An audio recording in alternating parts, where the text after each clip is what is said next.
capítulo 2, versos 5 a 11. Na última quinta-feira, nós celebramos a data especial para nós, cristãos. Celebramos a Reforma Protestante. E entre as bases doutrinárias ensinadas pela Reforma, creio eu que essa deva ser a principal, que é solos Christus, ou somente por Cristo. Porque a centralidade da igreja está em Cristo. Obviamente, a palavra ela é fundamental, é fundamento, base para entendermos quem é o Cristo. Mas tudo deve convergir nele. É para isso que existimos. Então, essa palavra, vou tentar resumir em poucas palavras, no sentido de resumir nesse pequeno período que eu tenho, mais ou menos tudo aquilo que a centralidade da doutrina da nossa cristologia aborda sobre a pessoa de Cristo. Então vamos lá, somente por Cristo, Filipenses capítulo 2, versos 5 a 11. Peço à igreja que leia os versos pares, como de costume. O exemplo de Cristo na humilhação. Tende em vós o mesmo sentimento que houve também em Cristo Jesus.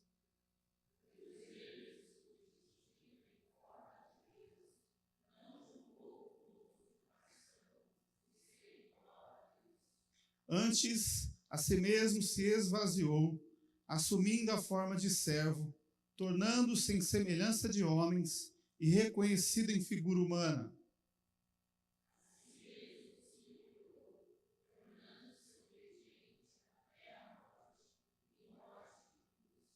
Pelo que também Deus o exaltou sobremaneira e lhe deu o nome que está acima de todo nome.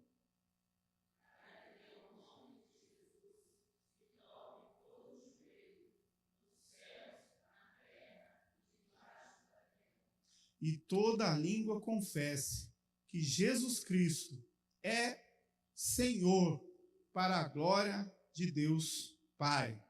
Amém? Jesus Cristo é Senhor, para a glória de Deus Pai. Vamos repetir? Jesus Cristo é Senhor, para a glória de Deus Pai. Oremos. Pai, muito obrigado pela tua palavra aqui diante de nós. Peço ao Senhor que, pelo poder do teu Espírito Santo, possa elucidar a nossa mente, dar a Deus entendimento sobre aquilo que vamos falar agora. Ó Pai, que a minha humanidade, a minha carnalidade não impeça a tua mensagem. Perdoa os meus pecados e usa, Senhor, nesse momento, teu servo, que eu te peço em nome de Jesus. Amém. Quando nós falamos da doutrina de sola Escritura, somente por Cristo, nós entendemos que Cristo é o nosso único Senhor e Salvador. Está declarado em Atos capítulo 4, verso 12. Um teólogo muito conhecido chamado B.B. Warfield, ele diz o seguinte: o poder salvador da fé reside, portanto, não em si mesma, mas repousa no Salvador Todo-Poderoso. Lutero também diz o seguinte, que Cristo é o fundamento da fé, quando ele aponta dizendo que ele é o centro e a circunferência da Bíblia. Ou seja, tudo gira em torno da pessoa de Cristo. Se nós estudarmos o Antigo Testamento anuncia em todas as suas palavras, do início ao fim, de Gênesis a Malaquias, a pessoa do Cristo que viria para derramar o seu sangue na cruz em favor dos pecadores, de nós pecadores. O Novo Testamento todo também converge na pessoa de Cristo, quando nós entendemos que a mensagem central bíblica, ela vai toda ela centralizar-se na cruz. E após a subida de Jesus aos céus, a igreja agora anuncia a pessoa de Cristo. Então nós temos no passado os profetas que diziam sobre o Cristo que viria, nós temos nos evangelhos o Cristo que veio e encarnou-se, habitou no meio de nós, e nós temos agora com os apóstolos e a igreja, através da missão, anunciando a volta de Cristo. Ou seja, nós temos toda uma história que centraliza-se na pessoa de Jesus, como sendo tudo aquilo que nós convergimos. O próprio Jesus deixa de forma bem clara na sua palavra que sem ele nós nada podemos fazer. Tudo, a respeito de tudo que a igreja é, que nós somos, que a humanidade é e representa, ela depende da mão misericordiosa do Cristo Salvador, que é o Senhor único nosso. Então, quando a gente aborda essas questões, eu quero falar de alguns aspectos aqui, pautados na doutrina de sola escritura, somente por Cristo. E o primeiro aspecto doutrinário que nós devemos entender a respeito de quem Cristo é, remete à sua pré-existência. Quando nós olhamos para a palavra de Deus, nós temos o relato dos evangelhos que declaram o dia que Jesus nasceu, como ele nasceu, as circunstâncias em que ele nasceu. Mas, como eu disse há pouco, todo o Antigo Testamento declara a pré-existência de Jesus. Jesus é Deus, conjuntamente com o Pai e com o Espírito Santo, formando a Trindade Santa, o Pai, Filho e Espírito Santo. Então, Jesus sempre existiu, mesmo antes da sua encarnação como um ser humano.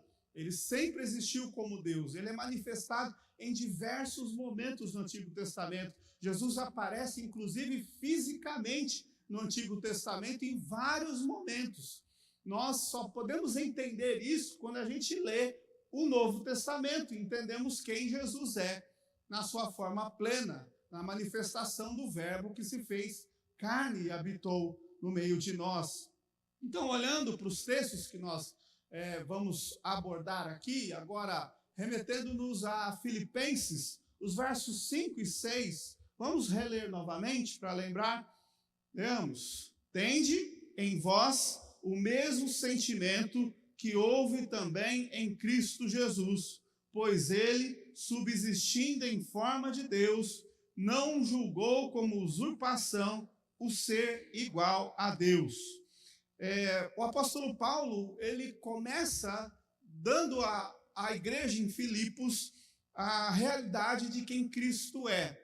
Então, ele mesmo subsistindo, ou seja, ele já existia anteriormente em forma de Deus, mas ele abre mão da glória, do trono, da majestade dele, e ele se encarna, fazendo-se como um ser humano comum como nós.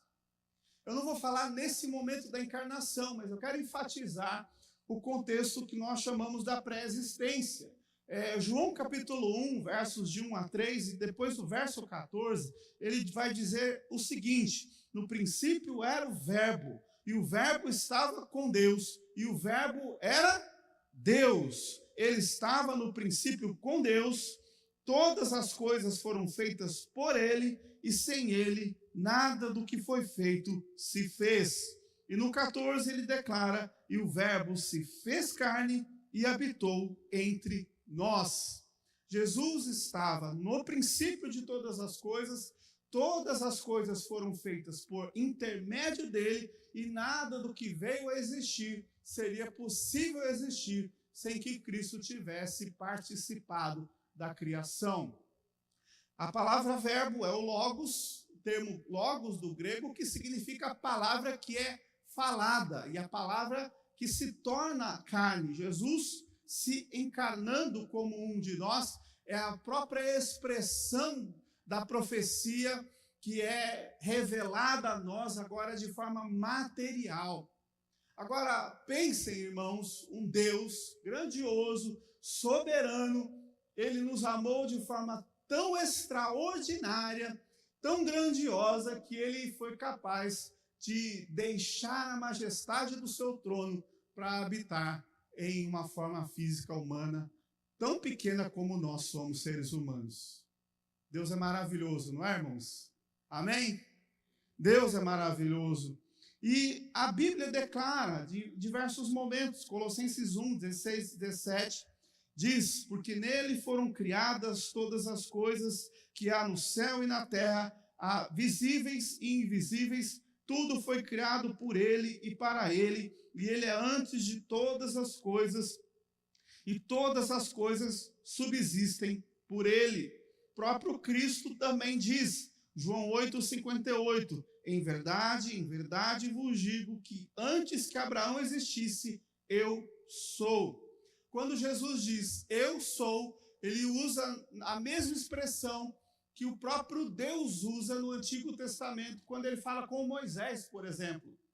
Na chamada de Moisés, Êxodo, mais ou menos capítulo 3, não me lembro de cor agora o capítulo, mas quando Deus se manifesta a Moisés, e Moisés pergunta, em nome de quem eu vou até o faraó? E ele diz, você vai em nome do eu sou, que para nós é traduzido como Deus, Javé, ou para a tradução mais pobre de todas, Jeová, que eu menos indico como forma de tradução do nome de Deus. E quando ele fala, ele diz, eu sou. O texto é colocado de forma bem clara, maiúscula, dizendo que ele é. E esse ele é significa uma plenitude do seu ser, da grandeza de quem ele representa. O Catecismo de Heidelberg, de 1563, pergunta 33 diz, porque ele é chamado de Filho unigênito de Deus, uma vez que nós também somos filhos de Deus? E a resposta é, porque somente Cristo é o Filho eterno de Deus. Somente Cristo é o Filho eterno de Deus. Nós somos adotados, nós fomos amados como um Deus que nos tomou através do seu grande amor e nos fez filhos amados dele, através da pessoa de Cristo. E Herman Bavinck, um teólogo também, ele menciona a eternidade de Cristo como base da sua obra redentora, como verbo eterno. Cristo é a personificação do amor eterno de Deus que se manifestou na história. Cristo é a personificação do amor de Deus revelado na história. Então, quando nós olhamos a grandeza de um Deus capaz de encarnar-se, um Deus que existia antes de todas as coisas, é um Deus revelado como a grande prova do amor que ele tem por nós. O sola Escritura, somente por Cristo, revela a nós a grandeza desse amor, de um Deus que se diminuiu de forma tão absurda, tão tremenda, se colocando em uma posição como um ser humano, morando numa vila, numa cidade tão pequenininha, tão pobre, tão humilde. E imagine o Deus majestoso, glorioso, se fazendo como um homem morador de uma pequena vila, em um lugar tão remoto e tão cheio de dificuldades. E o Cristo fez isso por amor a nós. O segundo aspecto, depois da pré-existência, dessa majestade grandiosa de Deus, é o aspecto do Cristo encarnado, que é o segundo aspecto da nossa teologia, da nossa cristologia. E aí entramos no verso 7, conforme Paulo disse aos Filipenses, leamos novamente. Antes, a si mesmo, se esvaziou, assumindo a forma de servo, tornando-se em semelhança de homens e reconhecido em figura humana.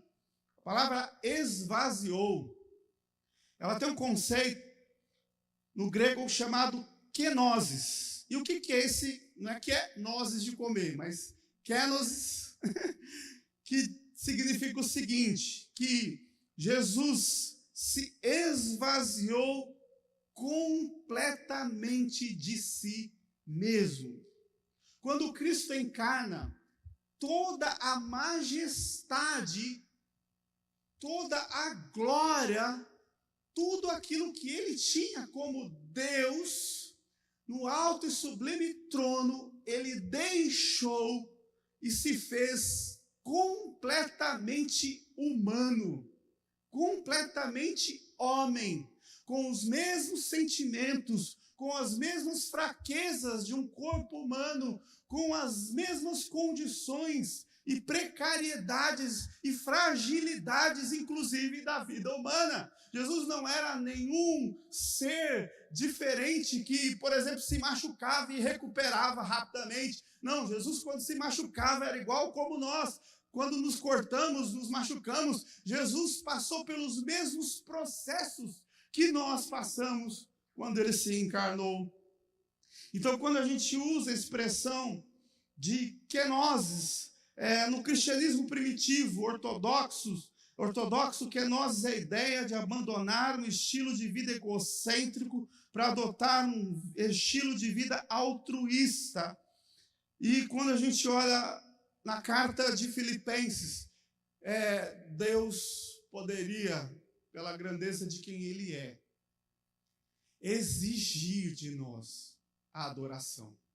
Exigir que onde Ele passasse, nós nos prostrássemos.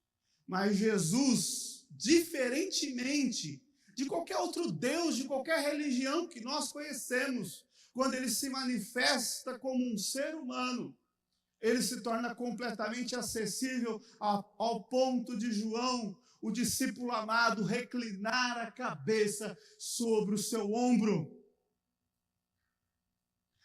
A beleza da encarnação revela que Jesus, ele rompe a barreira que foi criada entre nós por causa do pecado.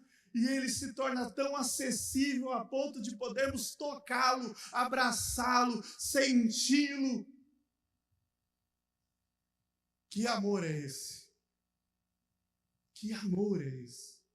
Quando um rei na história seria capaz de deixar o seu trono e viver no meio do povo, e podendo o povo tocá-lo, abraçá-lo, senti-lo, rir, chorar, comemorar as vitórias, chorar as derrotas ao seu lado. O acesso que Jesus nos dá, através da encarnação e do sacrifício, é a maior prova de um amor genuíno e verdadeiro que a humanidade pôde experimentar. Quando a gente olha para a encarnação, nós entendemos que o Deus pré-existente se fez a existir para que nós pudéssemos reconhecer o seu amor.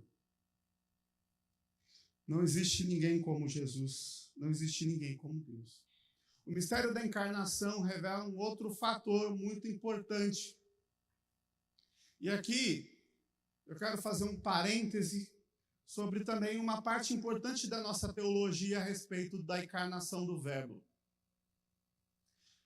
Nós vemos hoje uma deturpação daquilo que representa o valor das mulheres na sociedade. E muito se tem deturpado.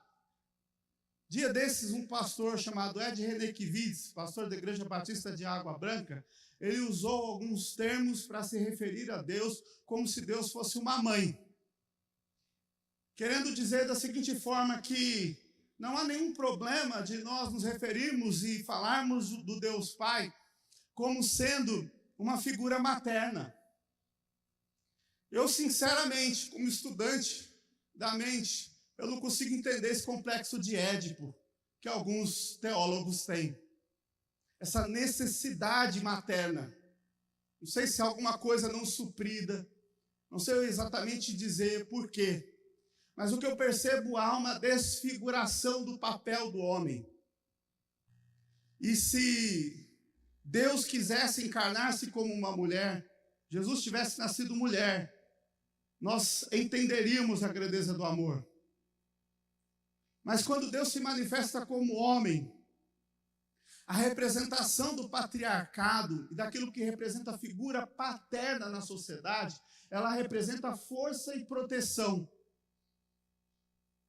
Se nós tivéssemos que constituir uma sociedade baseada na mulher como aquela que toma a frente em todas as circunstâncias, Deus não formaria patriarcas, Deus formaria matriarcas. E aqui entra uma outra parte da teologia. Na cristologia, uma pergunta muito comum entre o ambiente cristão. Maria é mãe de Deus? E aqui eu vou tomar as palavras do teólogo James White, teólogo americano, que ele tenta explicar isso de forma clara. Quando começa essa ideia de Maria, mãe de Deus? O termo Theotokos significa portadora do Filho de Deus. Portadora, aquela que carregou o Filho de Deus no seu ventre. Então isso começa por volta do século IV, através de Alexandre, que era bispo de Alexandria. Então ele usou pela primeira vez o termo falando de Maria, a mãe do nosso Senhor Jesus Cristo. Então quando a gente olha para essa caracterização, e aqui eu entro naquilo que eu chamo de deformidade da teologia, da cristologia, na visão romana, católica romana, que é tirar de Jesus a exaltação como centro da história e transferir a Maria um papel que eu tenho a certeza absoluta que ela não gostaria de ter. Por ser a maior serva que habitou nessa terra. Então, quando nós entendemos Theotokos, que é portadora do Filho de Deus, Maria não é mãe de Deus no sentido de que ela trouxe à luz a existência de Deus. Deus não foi criado no ventre de Maria. Deus já existia. Amém? Vocês estão entendendo? Amém? Vocês estão dormindo aí com a luz baixa aí? Maria foi portadora do Filho de Deus. Maria era pecadora, como nós. Mas por que Jesus não nasceu com pecado, já que ele tem a parte de Maria nele? Porque se Jesus criou o mundo do nada, se Deus, Jesus, o próprio Pai, o Filho, o Espírito Santo criaram o mundo do nada, eles não criariam um ser perfeito, usando a parte material humana, com a parte santa do Espírito Santo. Qual que é o papel do Espírito Santo na vida do crente? Purificar, santificar. Então Maria, ela não trouxe o Deus à existência. Nós usamos a palavra mãe para nos referirmos a alguém que trouxe à luz como indivíduos e de quem derivamos nossa natureza humana. Todavia, a pessoa divina que se tornou Jesus, o eterno Filho de Deus, como em Colossenses 1, 13 a 17, o Logos, João 1, de 1 a 14, já existia desde toda a eternidade. É o Criador de Maria e ela foi usada para trazer o encarnado, mas ela não adicionou algo ou trouxe à luz o Filho eterno, que veio ao mundo através dela. Seu Filho era totalmente divino, por conseguinte é Theotokos, mas ela não produziu a divindade do Filho. Por essa razão, não há nada sobre o termo Theotokos de que alguma forma exalte Maria, mas somente Cristo.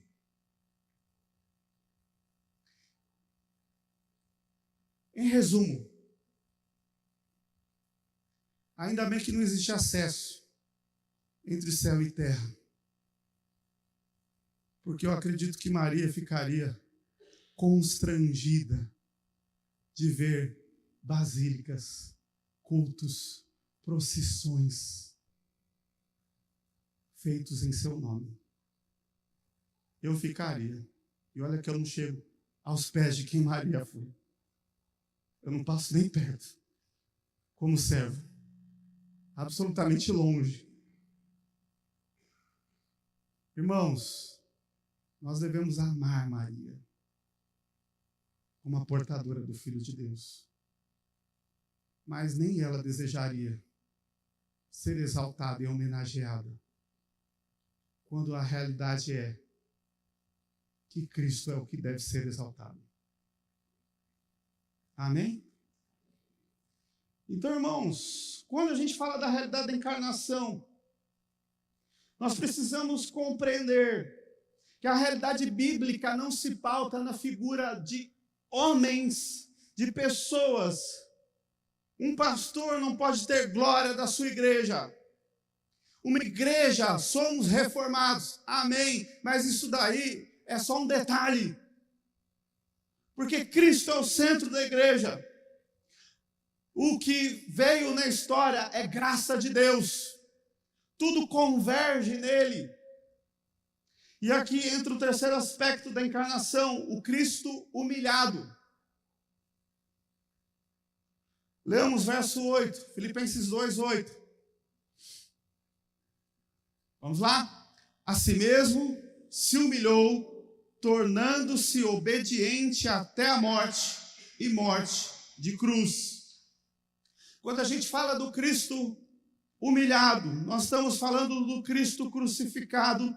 Ele mostra completamente necessária a compreensão da humilhação. E aqui entra um ponto da cristologia chamado sacerdócio de Jesus.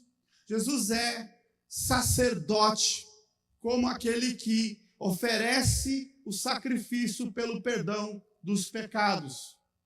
Era necessário que o Filho se encarnasse, se fizesse como um de nós. E assim como feito como um de nós, ele encarnado pudesse trocar conosco a responsabilidade de assumir aquela cruz. Então, quando o Senhor toma a cruz, ele exerce aquilo que entendemos como sendo sumo sacerdócio.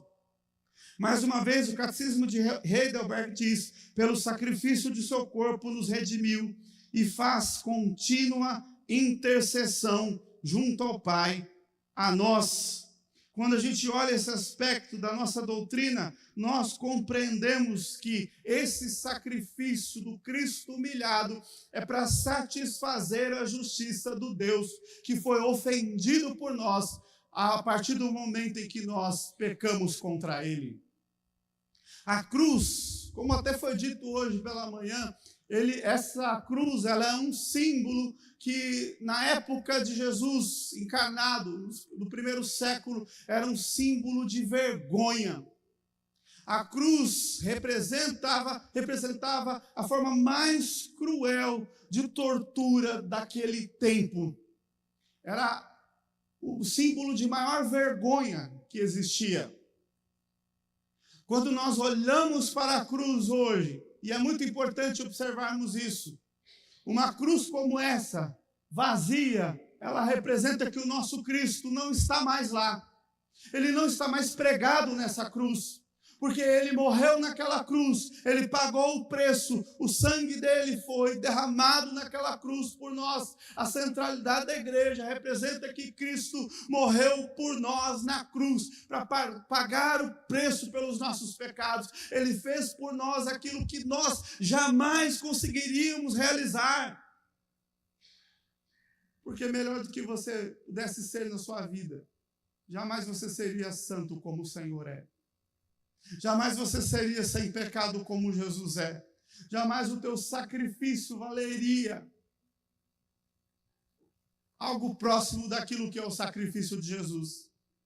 Então a cruz está vazia, porque o Cristo encarnado morreu nela, mas ele não continua preso nela. Ele venceu a morte. Ele ressuscitou. E é nele que nós temos acesso ao Salvador. A salvação. Nele que temos acesso a Deus. Eu não preciso de campanhas, eu não preciso de nenhuma atitude que possa me levar a ficar preso a uma corrente doutrinária, a um ciclo de mistérios e de magias. Eu não preciso de nada, de nenhum sacrifício humano, carnal ou animal. A única coisa que eu preciso é que a minha alma se dobre ao Senhor e eu creia que o meu Redentor vive e reina para todo sempre. Irmãos, nós estamos falando daquele que nos deu a vida. Nós estamos proclamando a salvação. Somente por Cristo, porque somente Ele poderia nos amar. Somente Ele poderia nos dar acesso ao Pai. Somente Ele intercede por nós através das orações. Elas são levadas ao trono de Deus, porque em Cristo, a cruz, ela foi o elo que nos ligou à salvação. Jesus é o Senhor, somente por Ele. Fora de Jesus, não há salvação. Não há outro caminho que não seja por Cristo. Então, quando nós falamos do sacrifício, Jesus como sacerdote, o que ele deseja é satisfazer a justiça de Deus pela obediência à lei. Ele também paga o preço pelos nossos pecados, por algo que nós não poderíamos cumprir por nós mesmos. Como diz em Romanos 5,19, por meio da obediência de um só, muitos se tornarão justos. Romanos 5,10, nós, quando inimigos, fomos reconciliados com Deus, mediante a morte de seu Filho, e não há outra maneira de entrar na presença de Deus, a não ser por meio de Cristo, somente por Cristo, o nosso grande sumo sacerdote. Jesus é o nosso advogado intercessor junto ao Pai. Romanos 8,34, 1 João capítulo 2, verso 1. Então, quando a gente olha para essas realidades escriturísticas, eu termino essa palavra lembrando que o Cristo humilhado na cruz, pagando o preço pelos nossos pecados, a mensagem não se esgota na cruz, mas ela se amplifica na ressurreição, daquilo que nós chamamos também, na nossa cristologia, de Cristo exaltado. E aí, lemos novamente, versos 9 a 11. Leamos. Pelo que também Deus o exaltou sobremaneira e lhe deu o nome que está acima de todo nome, para que ao nome de Jesus se dobre todo o joelho nos céus, na terra, debaixo da terra, e toda a língua confesse que Jesus Cristo é o Senhor, para a glória de Deus. Amém. A doutrina do Cristo exaltado refere-se à exaltação de Jesus após a sua ressurreição e ascensão, quando foi elevado à direita de Deus, recebendo honra, poder, glória. E esse conceito é central na nossa fé, porque abrange a posição e o papel de Jesus e a sua vitória sobre o pecado, sobre a morte, como rei, sacerdote e mediador entre Deus e os homens. Irmãos, Cristo está exaltado e nós compreendemos que nele encontramos a salvação. Hebreus 1, capítulo 1, verso 3, diz assim, leamos comigo?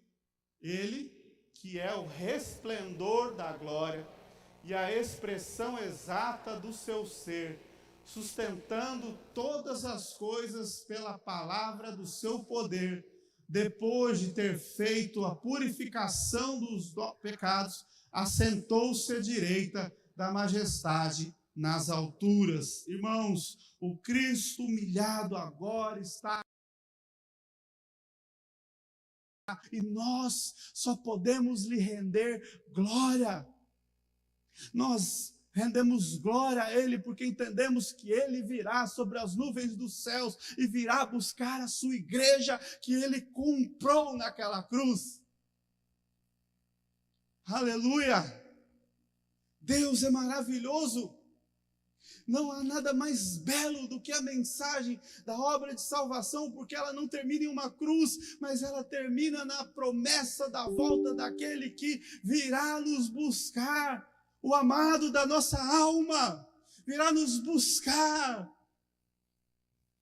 Nós poderemos, assim como João, que reclinou a cabeça sobre o seu ombro, nós poderemos ter um encontro com Ele. Nós poderemos abraçá-lo, sermos recebidos por Ele.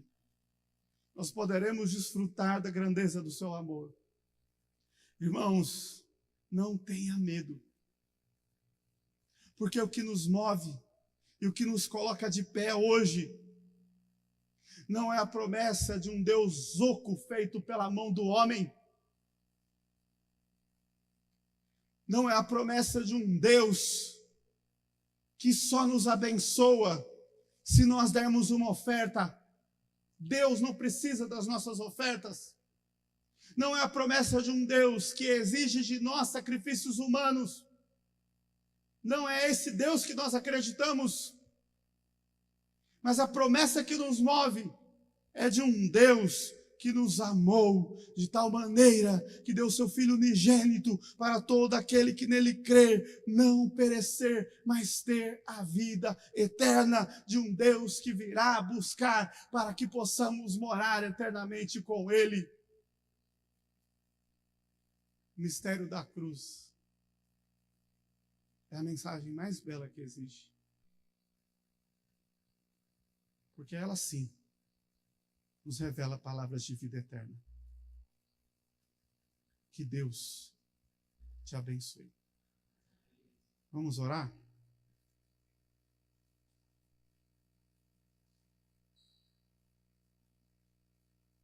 Deus amado, nós te agradecemos, porque tudo deve convergir nele. O Senhor é tudo para nós. Todo o pensamento, toda a teologia, tudo aquilo que convergir no Cristo Salvador. Todas as pessoas que viveram para ti até hoje, o nome delas não deve nem ser mencionado, mas somente Cristo deve ser lembrado. Nós que anunciamos a salvação naquele que nos ama, de forma tão grandiosa e esplendorosa, a majestade de Cristo revelada a nós não está num trono cheio de ouros e pedras preciosas, mas a majestade de Cristo foi revelada a nós por um Cristo que não subiu a um trono, mas subiu a uma cruz para amar aqueles a quem ele veio buscar. E, ó Deus, em nome de Jesus, que a tua igreja saia daqui nessa noite fortalecida, esperançosa, de que nós não voltamos para casa com as mãos vazias, nós voltamos com os nossos corações cheios da esperança, porque o nosso Redentor vive e ele virá nos buscar, para que possamos eternamente celebrar a salvação no nome dele. E, ó Deus, que assim seja, que todas as lutas e adversidades sejam transformadas em esperança daquele que nos ama e que mostra a sua misericórdia. Abençoe, Senhor, a cada um. É o que nós oramos e pedimos em nome de Jesus. Amém.